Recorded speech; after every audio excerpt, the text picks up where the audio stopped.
People say that long ago the world was ruled by the gods. That might have been good for the earth, but for humans, it was a nightmare.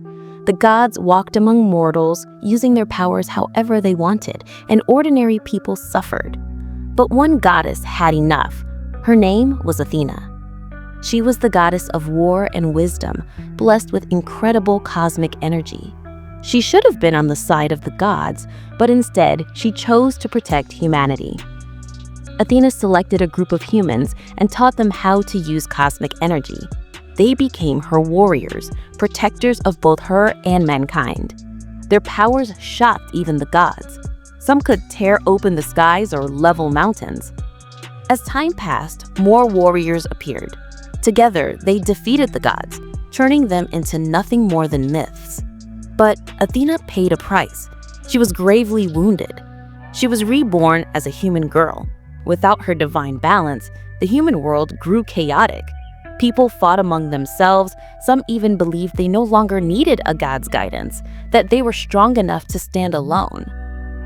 That's human nature. If you're different, you're seen as a threat. And so, they plotted to kill Athena. The movie doesn't dive deep into this backstory, but at the start, it introduces Athena's golden warrior Shura, hunted under orders from the Pope. Protecting her, however, was the golden archer Aiolos.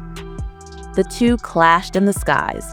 Shura's holy sword struck, but Aiolos countered with a blast of cosmic energy. Mortally wounded, Aiolos fell to the ground, holding the baby Athena. He knew he couldn't protect her anymore, so he entrusted her to a passerby before giving his last breath to the empress. That human would later raise Athena and train warriors to defend her. But in this American live-action version, things shift. Here, Athena's father is shown as a man named Alman. Hey everyone, this is X-Verse. Long time no see. I wonder how many of you still get fired up when you hear this theme. Maybe you're in your 30s now, throwing your fist up and shouting, "Pegasus Meteor Fist." Yeah, you know what I mean. Today, I'm covering a live-action film based on the legendary anime Saint Seiya, a show that blew up in the 80s.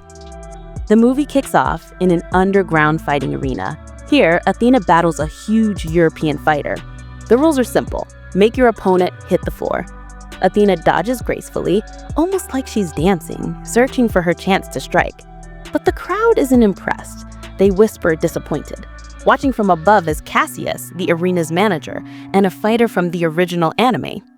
She had already warned Athena not to dance, but to fight seriously. Fed up, Cassius jumps into the ring, kicks Athena's opponent across the arena, and prepares to discipline Athena herself. Athena tries to fight back, but Cassius's strength is overwhelming. Just as Athena's about to be crushed, something inside her awakens. A wave of cosmic energy bursts from her body, blasting everyone off their feet. Athena flees the arena. Not far away, armored soldiers surround her, but then a long-haired man appears. He saves her, knocks back the soldiers, and speeds her away in his car. The chase is on. High-tech flying ships attack with missiles, but the driver is skilled. He swerves into a tunnel and escapes. Athena, shaken, tries to ask what's going on, but before she can, the man knocks her unconscious. Haunted by dreams of her sister being taken, he's clearly hiding something. Athena wakes up on a private plane, on the way to a villa. The long-haired man reveals himself as Alman, a rich merchant. He tells Athena her true identity. She is the reincarnation of the goddess Athena, destined to become a holy warrior. At first, Athena doesn't believe it, but when her power flares uncontrollably at lunch, glowing across her body, she realizes the truth. Alman calms her, and she slowly accepts her fate. Soon after, Athena is taken to the holy mountain to begin training. To enter, she must climb the mountain with her own strength. It's tough, but she pushes through, meeting her destined master, Marin. In the comics, Marin was linked to Seiya's sister, but here she becomes Athena's teacher. She tests Athena by striking stones. At first, she can't even scratch them. Her obsession with her sister weighs her down. Marin challenges her in battle, forcing her to confront her weakness. After endless training and encouragement, Athena finally breaks the massive stone. A star-shaped emblem glows on her chest, shoulder, and arm. But instead of the iconic bronze armor, the film gives her a leather jacket. Yeah, not $9.99, not $9.98, just a $90 jacket. Fans were not impressed. Later, Athena discovers Almond has been hiding the truth about her sister. Furious, she tries to leave, but Maren insists her training isn't over. Athena falls into a nightmare where she loses control and kills a fellow warrior. When she wakes, her anger boils. She wants answers. Maren reveals a secret. Grad, the leader of the Holy Fighters, is actually Athena's adoptive mother. As a child, Athena once lost control of her power, causing Grad to lose her arm. Fearing her destructive strength, Grad sought to kill her. Meanwhile, Grad strengthens Cassius into a half-machine warrior and leads an assault on Almond's villa. Explosions rock the house. Amid the chaos, Athena's badly hurt, and Cassius captures her. She's strapped to an altar, her cosmic energy targeted for extraction. Seiya, who blames himself for failing to protect her, rushes in. Encouraged by Maren, he awakens his cosmos and fights Cassius. The battles are explosive, shaking the base. Seiya dons the Pegasus cloth, finally looking like a true warrior. He fights fiercely, driven not by glory, but by the determination to protect Athena. Cassius, transformed into a phoenix warrior, claims he's humanity's savior and clashes with Seiya.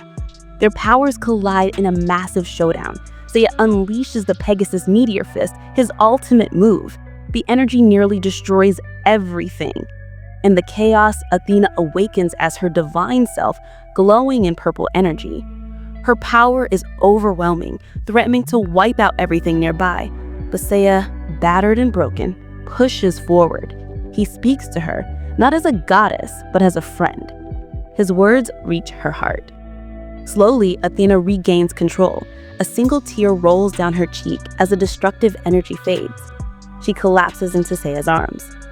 Afterwards, Athena forgives Grad, who admits her mistakes. The dust settles, but the story hints at more to come. The gods will awaken again, and the 12 golden warriors must rise to face them. The film ends. To be honest, aside from the name, this movie changes a lot from the original. If you treat it as pure popcorn entertainment, it's fine. But as a Saint Seiya adaptation, it feels sloppy, especially with the armor design. Replacing legendary battle armor with cheap leather jackets? That's hard to accept. Still, if the production had polished the costumes and included more holy warriors, maybe fans would have been kinder. So, what do you think of this movie? Drop your thoughts in the comments. This is Chiron X Verse. Thanks for watching. If you enjoyed, don't forget to like, follow, and share. See you next time.